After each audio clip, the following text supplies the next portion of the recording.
Dans le premier épisode 1 de cette série vidéo, nous avons déjà mentionné que la raison la plus courante pour laquelle les gens développent des peurs récurrentes et même des crises de panique est qu'ils n'ont pas perçu correctement certains signes d'alerte de leur subconscient ou qu'ils les ont même ignorés tout à fait consciemment. Mais quels sont les signes d'alerte en détail et quelle est la bonne façon de les gérer? Maintenant, pour mieux expliquer cela, il faut d'abord regarder le cerveau humain. Nous sommes particulièrement intéressés par les deux façons complètement différentes dont l'esprit conscient fonctionne d'une part et l'esprit subconscient d'autre part. Dans le cerveau d'un être humain adulte, il y a environ 86 milliards de cellules nerveuses, également appelées neurones. Celles-ci sont reliées par plus de 100 billions de synapses. Cela signifie que chacune de vos cellules cérébrales est connectée à au moins 1000 autres cellules cérébrales.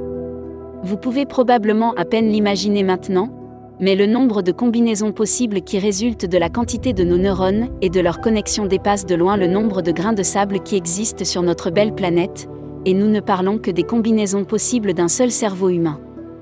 Cependant, notre esprit conscient utilise relativement peu de cette incroyable capacité. Il perçoit un maximum de 8 informations par seconde et a besoin en moyenne de 3 secondes pour formuler une pensée significative. On disait autrefois que nous n'utilisons que 10% de notre cerveau. Aujourd'hui, bien sûr, nous savons que ce n'est pas vrai, car notre subconscient exploite très bien le potentiel de notre cerveau. Il traite au moins 80 000 informations par seconde et est donc 10 000 fois plus rapide, on pourrait même dire plus intelligente, que notre esprit conscient, dont nous sommes si fiers. Le vrai patron est toujours le subconscient. Et ce patron communique avec nous par nos instincts. Vous le savez probablement aussi, alors que vous réfléchissez encore et encore en toute conscience à la question de savoir si vous devez faire quelque chose ou non, en pesant les arguments pour et contre, il y a déjà ce sentiment instinctif, un tel insondable, mieux vaut laisser tomber, ou même un « oui, faites-le ». Parce que votre subconscient a depuis longtemps, grâce à ses performances, enregistré toutes les données disponibles et les a comparées avec toutes les données et expériences que vous avez faites dans leur vie. D'ailleurs, cela prend également en compte une quantité incroyable d'informations auxquelles vous ne penseriez jamais consciemment. La posture, le langage corporel, le ton de la voix, le choix des mots et l'odorat, par exemple. De nombreuses études ont montré, par exemple, que lors du choix d'un partenaire, notre cerveau est également capable de percevoir inconsciemment, à partir de l'odeur d'une personne seule, si nous pourrions un jour avoir des enfants en bonne santé avec ce partenaire. Et tout cela se produit en quelques dixièmes de seconde. Votre esprit conscient serait désespérément submergé par ce flot de données, mais pour votre subconscient, c'est un jeu d'enfant. En très peu de temps, il prend sa décision sur la base des données analysées et il vous la communique également, par votre instinct. La décision la plus intelligente que vous puissiez prendre est d'écouter votre instinct. Car si vous ne le faites pas, tôt ou tard, il y aura des conséquences désagréables. Ainsi, notre subconscient nous envoie, presque comme un superordinateur, à l'aide de notre instinct une analyse permanente de notre situation de vie actuelle et nous donne des recommandations sur ce que nous devrions faire et ce que nous devrions mieux laisser. Tout cela n'arrive que pour une seule raison, à savoir nous protéger du danger.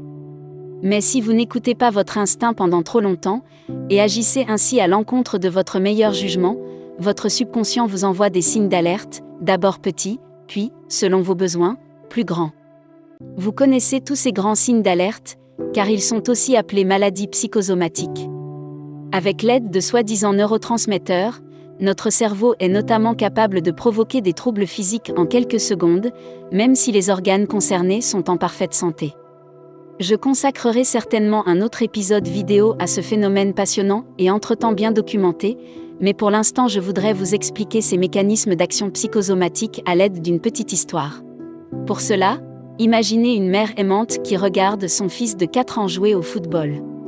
Le petit garçon, avec son expérience limitée et sa vision encore limitée du monde, serait l'esprit conscient dans cet exemple. La mère, en revanche, avec ses décennies d'expérience de vie, sa taille et sa capacité à penser à l'avenir, serait le subconscient. Imaginez encore que le garçon se concentre uniquement sur son football, qu'il court et botte le ballon encore, et qu'il ne remarque même pas qu'il court vers une route très fréquentée. La mère vigilante, c'est-à-dire le subconscient, se rend compte immédiatement du danger, bien sûr, et crie « Stop, stop ». Elle appelle une fois, 2 fois, et peut-être très forte une 3e fois.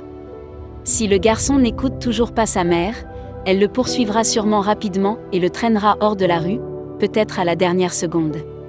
Le garçon sera alors probablement très effrayé et ne comprendra pas du tout pourquoi la mère était si inquiète et l'a attrapé si fort. Et c'est exactement ce qui vous est arrivé avec votre crise de panique. Comme la mère dans notre exemple, votre subconscient anxieux vous a pris par la peau du cou après que vous n'avez pas répondu à vos instincts, vous forçant à repenser certaines choses dans votre vie par une crise de panique.